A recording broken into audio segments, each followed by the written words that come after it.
good thing you got on.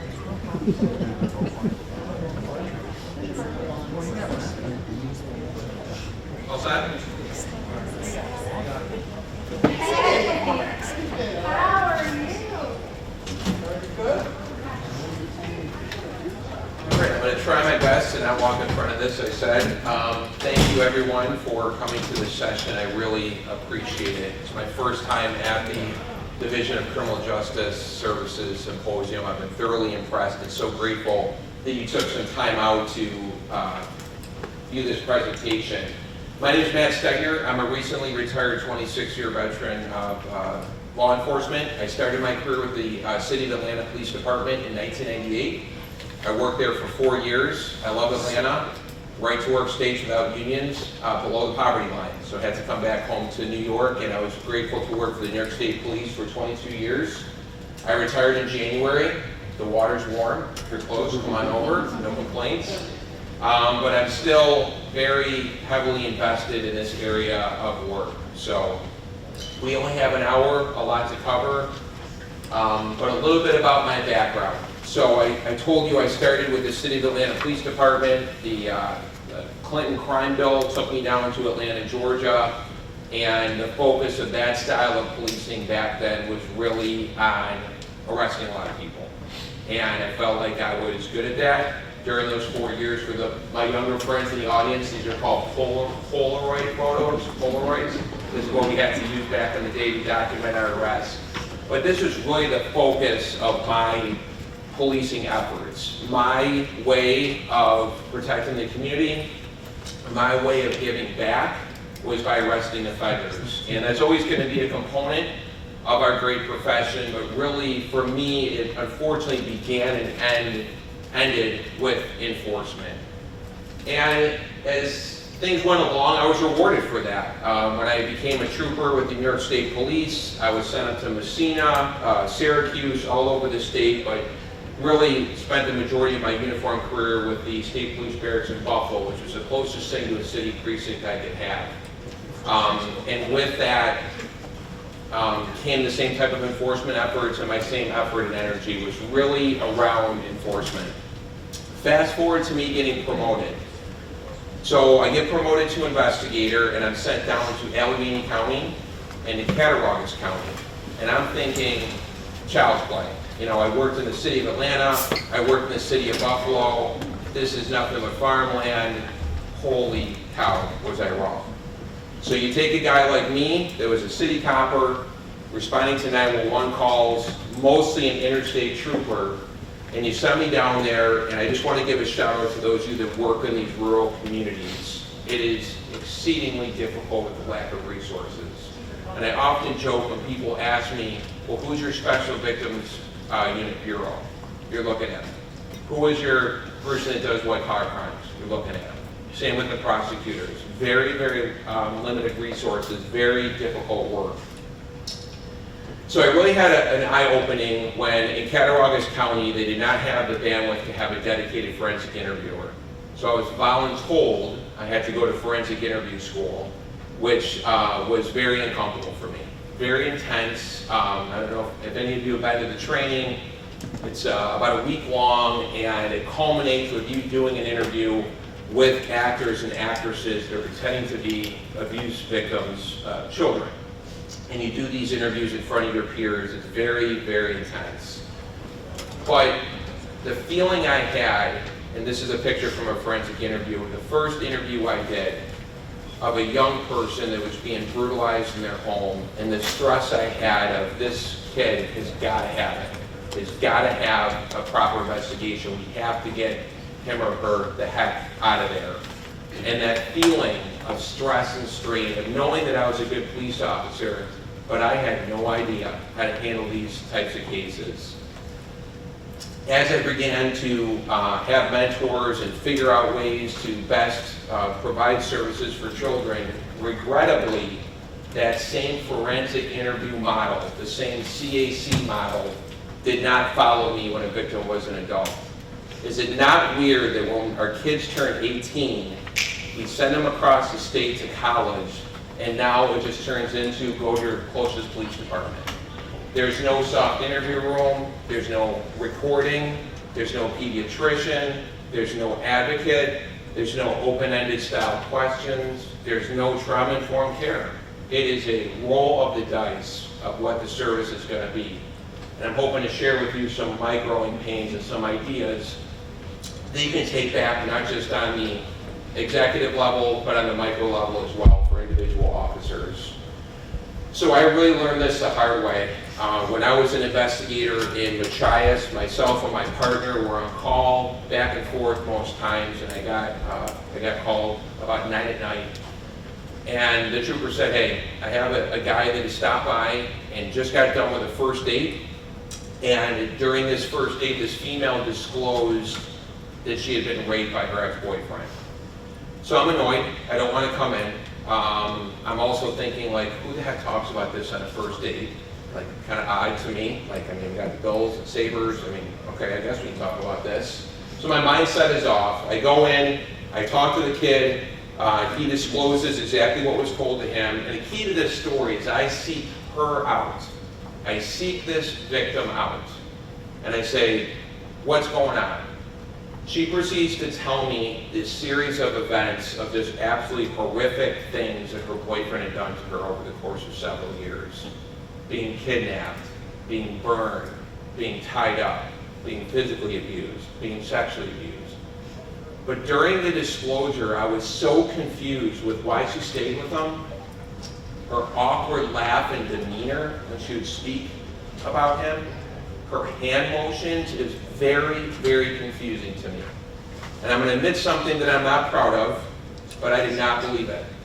And I sent her to another state police station to talk to another investigator to see if this is really the real deal, instead of following the evidence where it took me. And thank God that more seasoned investigator out of Olean looked at me and said, after the interview, what's the problem?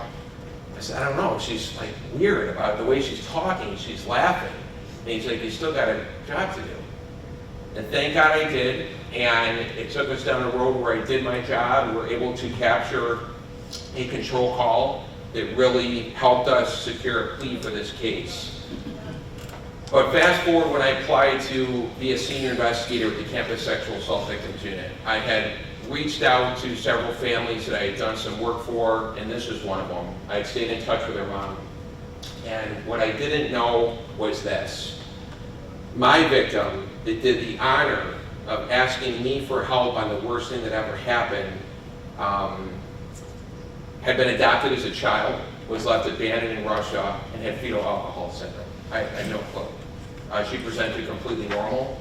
So the mom explained to me, listen, when she is stressed, she acts inappropriately on occasion. It can be very confusing, but when she starts using her hands and delineating out what happened, she is spot on. So, you know, the survivor didn't want to talk to me, and I understand that. And I asked her mom, I said, listen, I'm going to this interview. I'm trying to be better. I'm trying to do better things. What is your advice for me? And the mother said, you know, Matt, overall, we're very happy with the sentence. We're very happy with the job you did. But just at the beginning, my daughter felt like they didn't believe her.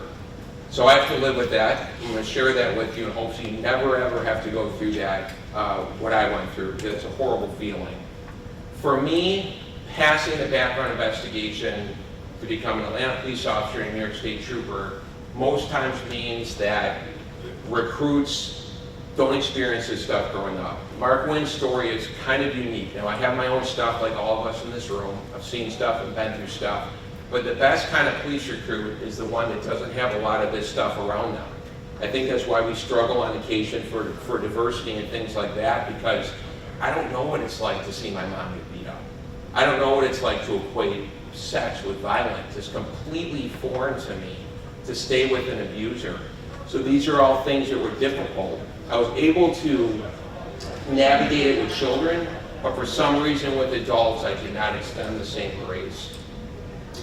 So for me, this is really the start of a transformation of how can I do this differently? How can I show those Polaroids of crack cocaine arrests and handguns in the same way and give the same high energy effort investigation into this, the human experience? So I'm talking here passionately. I have an hour, but I want you all to know I'm not talking at you. I'm talking with you just because I'm up here in front of you. We're all in this together. The fact that you're here tells me that you want to do better, you want to learn, and I'm just simply here to share some things from a non-police executive that I did that really helped change the trajectory for the way I handle cases for survivors. So really what I want to do is just provide some actionable, pretty easy things that you can do when that also important initial disclosure occurs. Because the purpose is to never have a story like mine, and the purpose is no matter who comes to the door, we're going to provide an environment where they want to stick with us. The current system in New York, as we all know, we're talking about a 2-3 year commitment by the time we adjudicate through the criminal justice process. Very, very difficult pathway for our survivors. And the key, in my opinion, is that initial encounter. Unfortunately, the way it stands now, as I stated, I'm not proud of this, but this is a spin of the wheel of what kind of response you're going to get. This is a proverbial, I hope it goes well when you're waiting in the emergency room. You hope you get a good doctor. You hope you have a good attorney. And I'm hoping, because I love this vocation so much, that we can get away with that. Away from that. My wife and I are blessed with 3 kids. My son, Josh, is 20. He's a swimmer at Loyola. My youngest daughter, Allie, is 16. She's a junior at Orchard Park. And then my middle daughter, Ella, I just dropped off at Cortland. And I'm getting old because this makes me sad still. But I came to a realization at this moment that if, God forbid, my daughter goes through what 25% of young women go through at college, when I have the confidence to just say, hey, go to the closest police station. And this is no shot at any particular department. This is including my own. When I have the confidence to say, just go to the police department. And regrettably, my answer right now is no. I would not send her in there. I would use my privilege to call around and find somebody that knows what they're doing, call ahead, find, hey, I need somebody that's good. And that is heartbreaking for me to say, because I'm scared this will happen.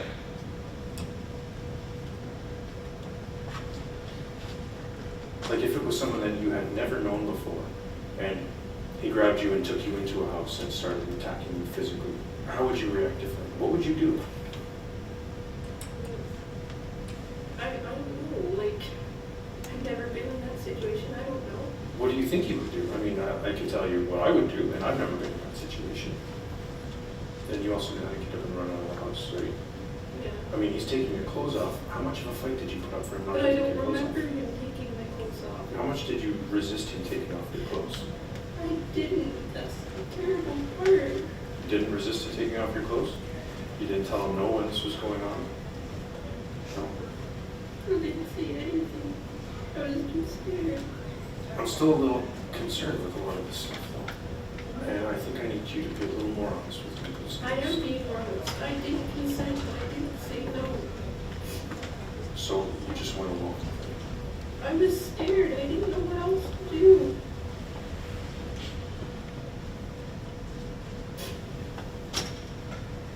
But you wore a condom, right? But yeah, I did. Do you remember what color it was? No. No. Do you remember him putting it on? Yeah. Yeah. How long did it take him to put the condom on? 5 seconds to open the package and put the condom on? Did you do anything to get away at that point? I moved closer to the corner of the bed. To the corner of the room, like into the corner of the wall? Yeah. Yeah. I was really freaked out.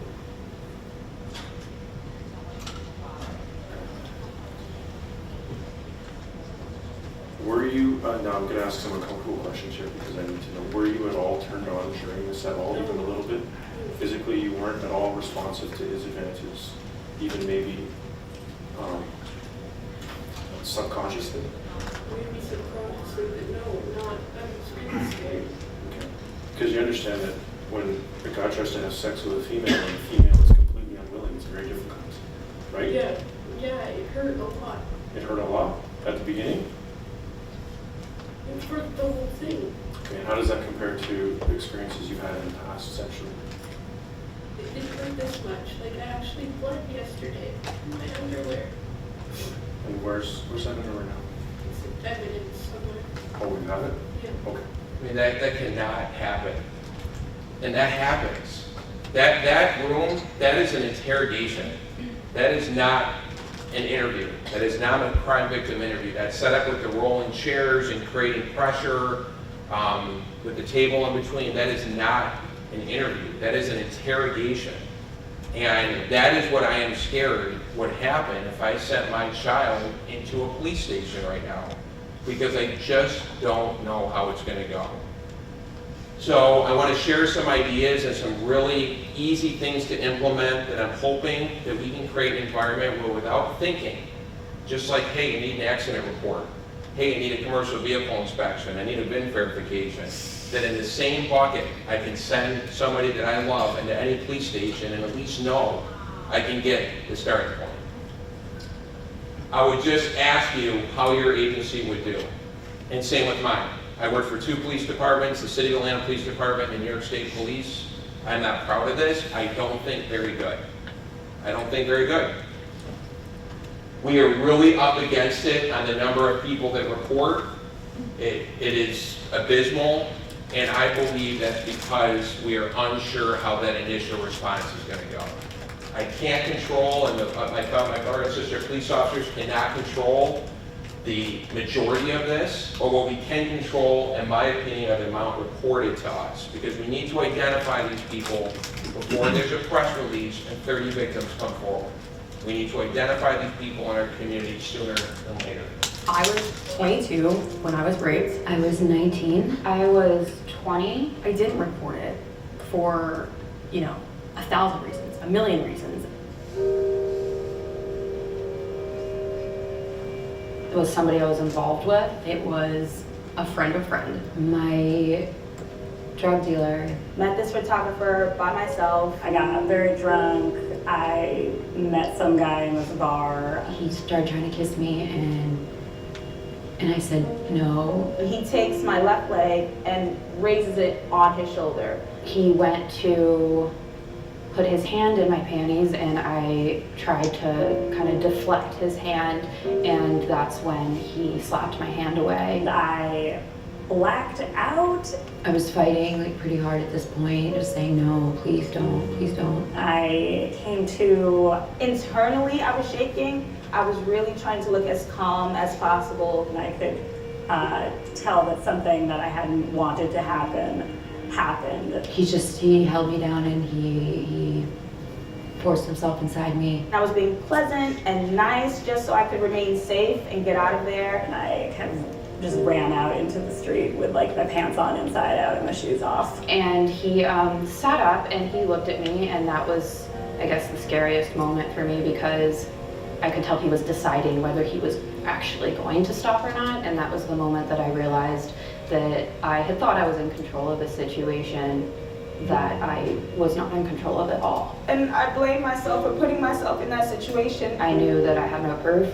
I could hear people's judgment saying, well, why did you do that? It was your fault. I was still in physical pain from this and sitting there going, oh, well, no one's gonna believe me. It was my word against his. Everyone was gonna go, this girl just, slept with this guy and changed her mind. I wasn't the perfect victim. I figured he was gonna believe some cokehead college girl. I didn't try to fight him off, or I didn't slap him around, or, I didn't pick up the phone and call 911. I didn't know that I was important enough to draw boundaries around what people could and couldn't do with my body. Who wants to come forward with the literal most violating thing that can happen to you, relive it, and then have people telling you that you're making it up? I thought I would just be better off trying to put this behind me. I couldn't imagine pressing charges and then having to sit in a courtroom and look at his face over and over. I thought, well, that's giving him what he wants. I'm spending more time on him, or spending more energy on this. I imagine, and I think rightfully so, that it would have been more traumatizing for me in many ways had I reported it. It's up to a survivor to decide what they do with their story. It's up to them if they want to report it or not. I don't want this to be part of who I am. I hated myself a lot at the time. We are violated, we are harassed, we are touched, we're trapped, we're scared. And we just take a chip on the shoulder and we keep our lives going, and that's not fair to us. And I think it would be wrong to tell them that they don't get to decide what happens next. So I completely agree, and probably like you, I see friends and family of mine in those great women that talked about their experience. So I do want to acknowledge that it is completely 100% their choice if they're an adult, and I acknowledge that, but I believe our profession can create, with some minor adjustments, a much easier pathway should they choose to disclose. Most times, this is all they want. Survivors want to be believed. Again, thinking about my daughter climbing the stairs, thinking about your loved one. They want to be believed. They want to be safe. They want an honest investigation by somebody that knows what they're doing. And they want to be kept up to date on their case. It's not that hard, but for some reason, we continue to struggle in this arena, and I just struggle to understand why. So let's kind of unpack that line. To be believed, this is not an interrogation. And this is something that's upsetting to me for some of the reasons, is that the thought that the police would not take it seriously. And you can think personally, well, I would take it seriously, but right now, that's what our survivors think. There's little things that we can do. There's a great campaign called Start by Believing, which is a mission from Joanna Archambault from End Violence Against Women International, to just go on with the mindset that somebody needs a hand, and I'm going to give them a shot. I'm going to believe that. We don't walk into any other case thinking that it's not true. And that really sets the tone. Again, I'm not somebody that runs from false disclosures. It's something that occasionally happens, but when you go on with the mindset that each and every time a victim didn't do what I would have done, a victim didn't do what me, the police officer that goes to 2 active shooter trainings a year, would have done. I would have punched them in the face. They didn't act the way I expect them to act. We saw in that interview that police officer did. Forget it. You think she's going back for a second interview? You think she's going to grand jury? No way. Second part is feeling safe. This should be easy, but I perpetually see at the point of disclosures officers not knowing a basic safety plan. My setup as an investigator was I would sometimes get the cases the next morning, and I would perpetually hear, especially on historical sexual assaults, returning the victim to the home, putting the victim back in harm's way. That just cannot happen.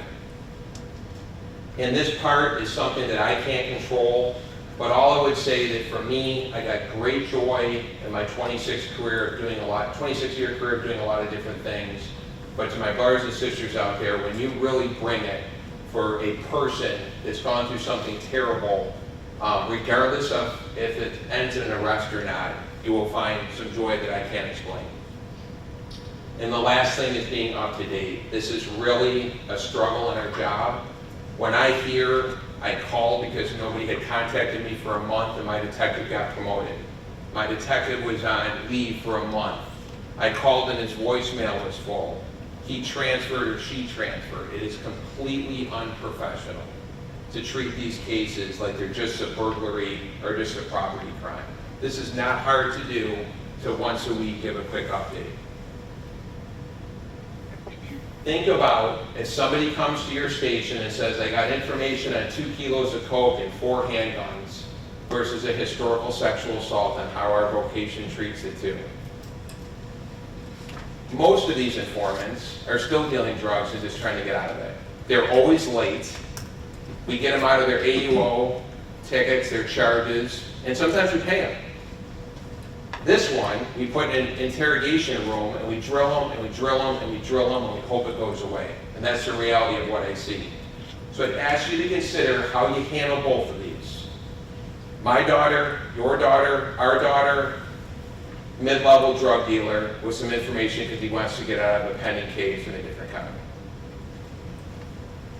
The starting point is the first encounter with our officers. They are the face of the franchise. They're the face of our profession.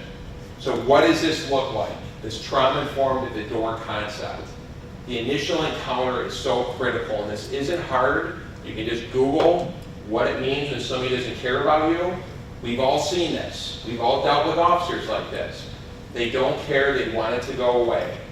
They're not interested in this kind of case because it's not 10 or 15 minutes, I'm at the station with a crime victim. No problem, what's your number? I've never had an issue, and just that showing in front of the survivor, I'm gonna give you everything I have here, we're gonna figure something out. Eye contact and communication is those basic forensic interviewing questions. Can you tell me what's going on? Just open-ended questions. And the better you get at this, they'll come in with an accusation of a forcible touch, and if you create an environment that they want to talk, they'll most times disclose a crime that's way worse than the one that they thought was perpetrated on them.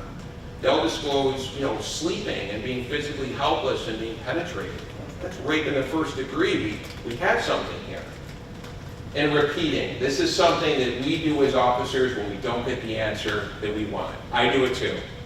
It happens to me. I've done it to people. You saw it in that interview I played before, that repeating. She didn't leave. That is a code for I don't like your answer, I don't believe you. It's like Thursday night football, when my wife says, are you done with this last beer? You done with this last beer? She knows I'm not done. I also want to talk a bit about the optics of that interview room. I am not sending anybody I love in here with you guys, because you guys are way too talented and I'm not putting them in the box. Think about a soft interview room in one tiny part of your police station. And I'm going to share with you a nonprofit from an amazing woman that'll decorate it for you for free. My name is Tracy Matheson, and I'm with Project 11, the Molly Jane Mission. And I'm here to, unveil the soft interview rooms that we installed for the Austin Police Department. The rooms before were what you might expect, what you see on TV when you think about, interview rooms that law enforcement uses, just bland and cold, stark, and sterile are the three adjectives that I use, and it's not unusual. That's generally what an interview room looks like. This is a soft interview room, and one of the first things that we consider is what color is on the wall. We like to use pleasing, comfortable, warm colors that are just not your typical institutional beige. And so, for instance, in this room, this is it's between a blue and a green, and we just think it's a very calm color. We also like to make use of furniture that has soft fabrics on it that would be comfortable to sit in. The chairs, we love the fact that they swivel. That action can be very comforting to a survivor. It's almost like a rocking motion. Sources of light. Most interview rooms are going to have the fluorescent lights up above, and so we like to make use of lamps so that we can have more of a living room type setting and not that institutional feeling. We like to include a blanket in the rooms. We have included weighted blankets, but then we also just have your typical throw that is just soft and comfortable to put over you. And those are available if they would be comfortable. And then decorative accessories, again, just not what you typically would find in an agency type setting, but it just is a nice little added touch. The artwork on the walls is meaningful. There is another victim in our story, another young woman. Her life was taken 5 days after Molly's. Her name is Megan Gethrum. She was an amateur photographer with a passion for traveling, and so these are her photographs that we have received permission. So I'm disappointed that we don't have more of these in New York. I know Fulton PD, I believe, has reached out to Tracy. Tracy's daughter was murdered horrifically, and Tracy should not be a friend of law enforcement based on her story, but she has chosen to stay in the fight and do what she can. And I just think the gesture of privacy, a soft interview room, shutting their portable radio off would really set the stage. If you look at that soft interview room, police officer, advocate, and my daughter in the room, I'm feeling a lot better already as a starting point with those little tiny steps. The one interruption exception when receiving this information, I've been burned on this, is you have to make sure that the suspect does not know the victim's location. I've done an interview for an hour and realized that they were still following the victim on the Snap map. And now they see them at the State Police Barracks in Clarence. Not good. So this is the one interruption. It also shows some effort and energy. Hey, I just want to make sure before we get into this, the person that did this to you, do they know where you are? Are they on Find My Phone, Like 360, or whatever one of these apps? If they are, I just want to make sure you're okay and that they don't know that you're here. Listen and address note-taking and body cam. You know, is your department policy where the body cam has to be on? I'm not against that. Most of the time it is with any citizen encounter. But talk about this. Hey, I want to make sure I capture everything. Don't worry about the recording. I just want to make sure the laws in New York State are very wordy, very difficult. I want to make sure that we're investigating the right crime. If you start asking questions right off the bat to determine if it was anal activity or vaginal activity, or asking questions about what they're wearing, think about that. Think about what the survivor hears when you're asking those questions. Just a quick preamble. Hey, I want to make sure we got the right crime going on. Don't worry about any follow-up questions I have. I just want to make sure we get you in the best place possible. Don't assume they know because they watch TV. When these disclosures occur, any trauma-informed training will teach you, oftentimes it's not going to be linear, it's not going to make sense. They have not been through the same training we have. The human brain is not designed to factually get information to satisfy the New York State penal law. It is designed to get them out of there alive. So oftentimes the information is fragmented. This is a part I'm asking you to consider at the initial encounter. Nobody is so good, and I've seen this happen, that 5 minutes into an interview, they can walk out and say, she's full, you know why. And I continue to see that we think that we're so good, and I do it too. I do it with, suspects, he did it, she did it, but nobody is so good that at that initial interview, you can walk out of there and determine what happened. You can't. Follow the path, follow the investigative process, we get paid hourly. If it's a historical sexual assault, please consider a two-part interview. Most of these are historical. With the revised statute of limitations, there's cases you're going to get 5 summers ago, 10 years ago. Identify that your survivor is safe, tell them what a criminal investigation would look like, show empathy and compassion, and then come back for a more detailed interview. We're not in a hurry on these cases. We have time.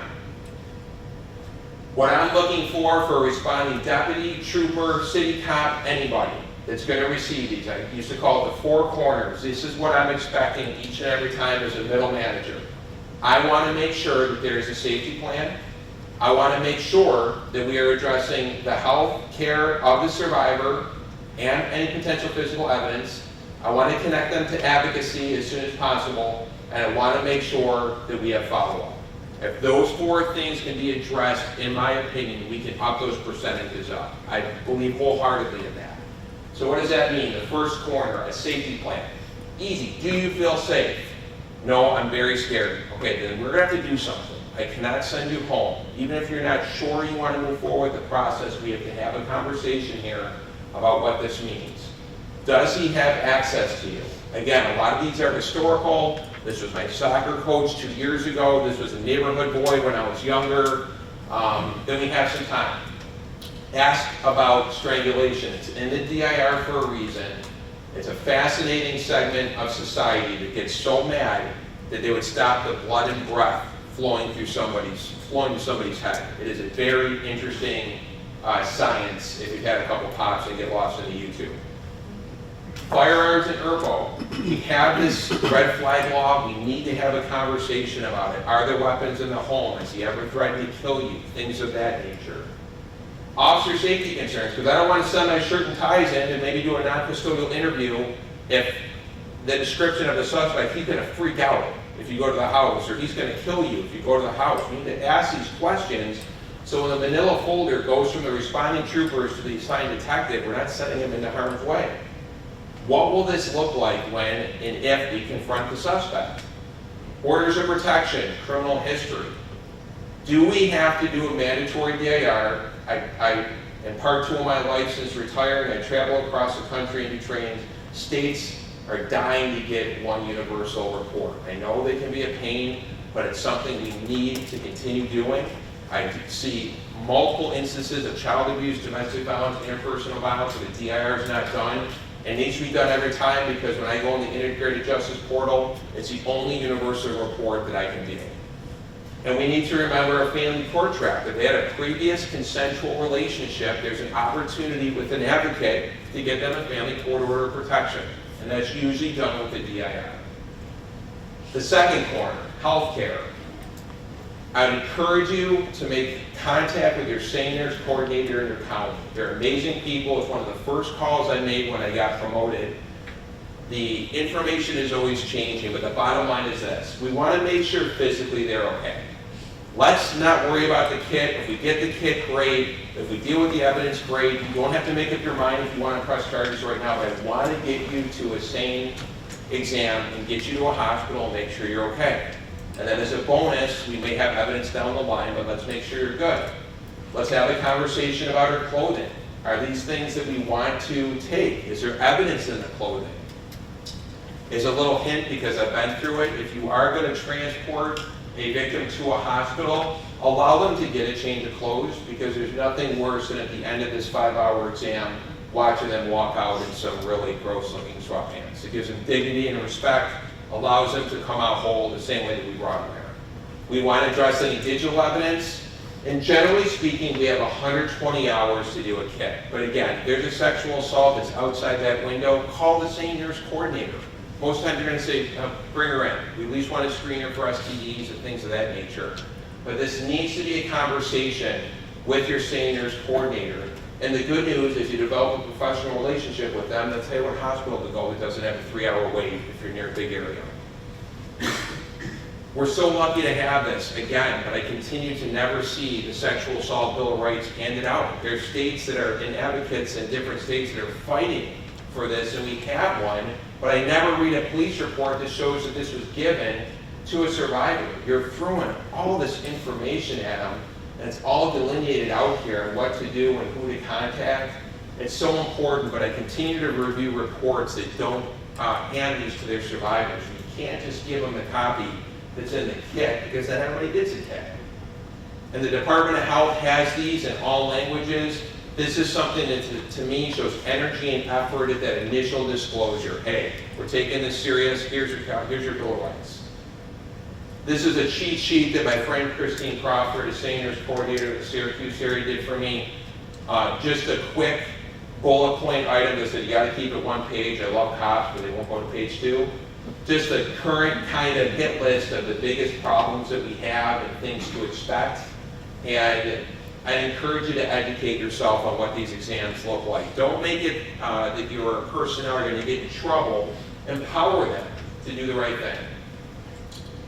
Quick conversation about evanescent evidence, especially on shared cell phones, shared bedding.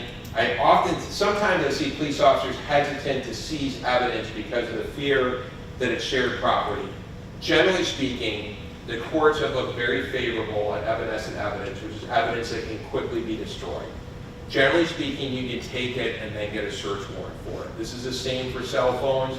I see this fear and I appreciate it, because obviously we want to respect people's rights, but most of the time, courts will look favorably on this. Analogous to DWI accident, airbag goes off, we don't know who is the driver. I'm going to cut the airbag out before we put this thing on the record, and then we're going to get the search warrant for the car. I did the best I could. It's sitting right there. The elements are here. The third corner is advocacy. I've had a long journey with this. I never used advocates, and mostly because the people that trained me never used them. When I ended my career, I would never do an interview without an advocate in the room, and I'll tell you why. Number one, I am an empathetic person sometimes. But it is not my job to provide emotional support to a survivor, and I'll tell you why. I do things like allowing them to call me by my first name during the interview. During this laborious discovery process, do not want to hand over text messages with the survivor call me by my first name. I do not want to hand over text messages with the survivor texting me, saying, hey, how's it going? I don't want any of that. It's not that I don't care, it's that you have these paid professionals that want to do that for you. That's codified in the Bill of Rights that they're allowed to be in the interview room. I have just found that if you get a really good advocate, systems-based or community-based, in the room, they help so much. They help with transporting your victim to court. Give it a try. It'll change the way you view these interviews. I did. I remember the first time it was weird. I was like, I'm not used to doing this with somebody here. I never, ever look back. And not just a pamphlet. Most times they're not going to call to give a pamphlet. Try to get them connected to an advocate. Form those professional relationships. There's so many benefits to advocacy that we completely underutilize in New York State. Just peer-reviewed research here. Improve victim support. You're going to get more reporting. The best, my most memorable cases I ever got in my 26-year career, 5 out of the top 10 were phone calls from advocates to me. Because I want to say that I felt like they knew I was going to treat their client with dignity and respect, and they gave me cases that they never, ever, the survivor just would never report. And a good advocate will encourage them, hey, listen, let's just have I know this guy Matt in New York State Police, let's just talk to him and run the scenario by. You don't have to do anything you don't want to, but let's just see. And the kinds of cases you'll get are amazing. Better victim reporting, reduced victim blaming, secondary victimization, the way we talk, the way I talk. I know it's not the most trauma-informed, I'm blunt. It's just all of us in this game. We attempted to interview, we built this case up. We have to identify these people in our community and get them connected. The Department of Health has a great website. I made a professional contact with the Erie County Crisis Services. When I was out in Monroe County, Restore Sexual Assault Services. When I was out in Ontario County, Safe Harbors. It really is a pathway into the community. When you talk about community-oriented policing, to me, the community-based advocates have their fingers on the pulse of what's happening. Campuses, holy cow, its own ecosystem. Get connected to their advocates. And please don't close the door on historical sexual assaults. New York has a very robust statute of limitations, but yet I continue to hear things like, it was 5 years ago. I don't know what we can do. It was 10 years ago. We can do something, and we should want to do something. Great website, rainn.org, R-A-I-N-N. You can type in charge in New York State, and not only will it tell you if you're still in the game, it'll give you the citation. Example, somebody comes to the station and discloses forcible touch. What are we all thinking? Misdemeanor, over 2 years old, we're done. Sorry. You're 15 when it happened, now you're 18, it's over with. Well, it's not. Criminal action against a perpetrator must commence within 2 years, or if the victim was under 18 at the time of the offense, the period of limitations does not begin until they've reached 23. We got a case here. I know it's a misdemeanor, I know it's 4 years old, but we're in the game. I'm not proud of this. I did not know this. I did not know all these sexual assault cases. Some of them still had the ability to be prosecuted. And as part of the connection to advocacy, I'd encourage you to not close the door on these historical sexual assaults. A detailed trauma-informed interview oftentimes will get you a charge where you're still in the game in this state. And follow up. This is one that it makes me so disappointed to hear when our profession doesn't have a clear way to get in touch with the victim and keep them up to date on the status of their case. This is the #1 complaint, small sample size, but this is the national #1 complaint I get from survivors. And if you read the book Missoula or listen to survivor stories, you'll often hear, I couldn't get a hold of my detective. I called the DA's office and nobody would call me back. I called the police department and they put me to voicemail. I called and again, this detective was promoted or transferred. This cannot happen. There needs to be middle management accountability that looks over the cases and says, I'm demanding that once a week you update your survivors.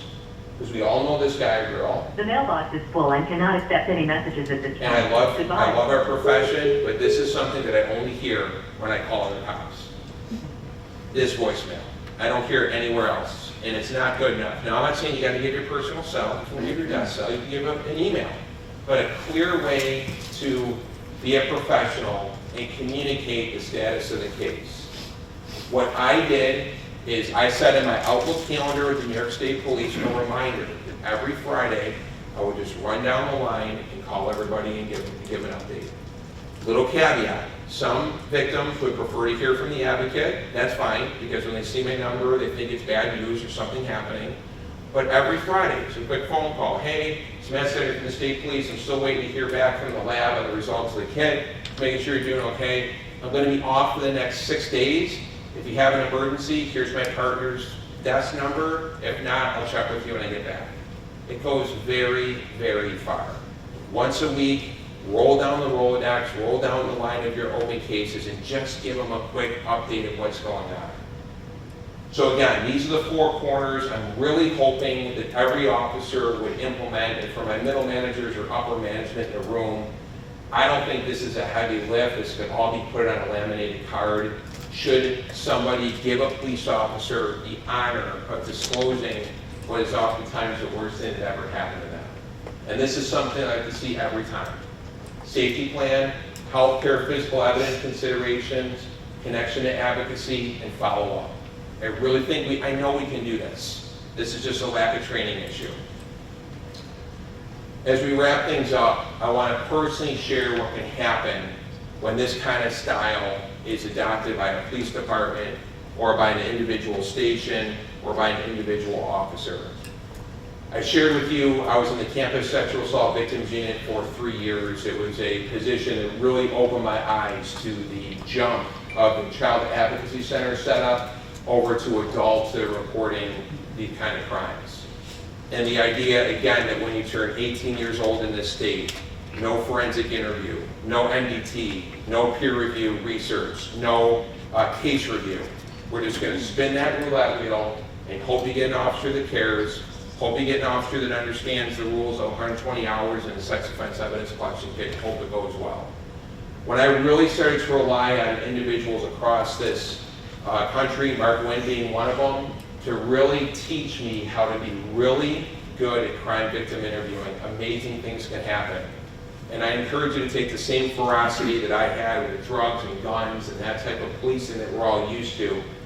There is nothing like getting a disclosure from somebody who's got no physical evidence, no witnesses, 3 years old, and making an arrest. It is an incredible feeling. Your blood pressure will go up, and you're probably not going to live as long, but it is a great run, and I'm so grateful that I had a couple chapters in my career. With it, one quick story. So I'm at the SP Buffalo Thruway Barracks. I'm working in Rochester at the time. I'm coming back, and I get a phone call from a sexual assault advocate at Restore out in Rochester. She goes, Matt, I have a student here that's not sure she wants to report. I'm like, okay, what do you got going on? Well, she went on a first date with a guy who said that he was a college student at Brockport. And she eventually picks him up. They were talking for like a month. She does the right thing. She picks him up during the day. They go to a Taco Bell, and he violently sexually assaults her. She's very mad at herself because she drove him home after the sexual assault. She didn't fight back, and she's just devastated. The only reason she's here is her roommate is a criminal justice major, and her roommate found that this guy is a registered sex offender in Brockport. Now, a whole different conversation that you can be a 22-year-old registered sex offender, I'll leave that alone, and walking around. But this roommate really encouraged her. So the victim goes to the bathroom and sees a poster for an advocate, and there you go. So this is a case I want. I want this case. We cannot have this guy walking around Brockport. So I end up doing my initial 2-part interview, safety plan, make sure she's okay, all that stuff. We're outside the statute of limitations. We're outside the window for an exam, but I want to make sure she gets health care. Doing all those things. She still is not willing to go to court on the sexual assault, but she will help me in getting a probation violation. So DCJS has a very robust setup as it relates to violating the terms and conditions of being a registered sex offender. You can call there, you get the certified documents, and he's out of compliance. In this instance, he was not allowed to have any social media that he didn't report, a couple e-felonies. He also went to a gym there on campus at Brockport and signed a day pass 15 times, including checking the box that says that he was not a convicted felon. So as in the recent news, there's a really nice charge about falsifying a business record. I'll leave that part alone, but I used it long before somebody else did. So we had like 20 misdemeanors with every time he went to the gym and the probation violation. I also, with this detailed interview, was able to create an environment that when I arrested this suspect for this crime, it put me in this position that we all want to be in. Can you tell me what I'm missing? What you're missing is that her phone ain't on. Phone? Yeah. And what you're missing is when somebody says no, and stop, hang on, you gotta stop. So I want you to tell me, because I like you. I honestly forgot she said that. You forgot that she said no? Yeah, I'm asking you to be upfront. Yeah, no, I'm serious. I forgot. Okay. I'm not even lying. I really forgot. Okay. I mean, have you done this so many times that... No. Okay. No. I feel like that you're stressing out. Yeah. So you realize that that was wrong? Yeah. Okay. So walk me through it. Why did you keep going? And she says no. I'm sorry. I just thought. And she's heartbroken. She likes you. She never had a boyfriend before. She thought you were a student. She thought you guys were going on a first date. How come you didn't stop? Like I said, I don't remember what she said no. But like, I don't know when she said it. So like, you know. Didn't get no good at being bad, my brother. Don't tell me that. Come on. Me and you. You do remember when she said that. Because you're a good person. You're not a bad person, you're not a monster. Right? Tell me you're that family man. Tell me you're that big brother. Are you? Is that real? Okay, then you tell me that part about her saying no. Your words, not me. I want to hear it from you.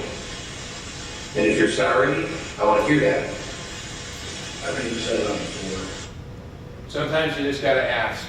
And the troublesome part for me is that interview looked a lot similar to the interview at the beginning of that presentation. So I'm obviously creating pressure. I'm doing ethical things that all of us in law enforcement are allowed to do, saying things like her phone was on, things of that nature. But that, to me, is an interrogation of a rapist, not a survivor coming to you for help.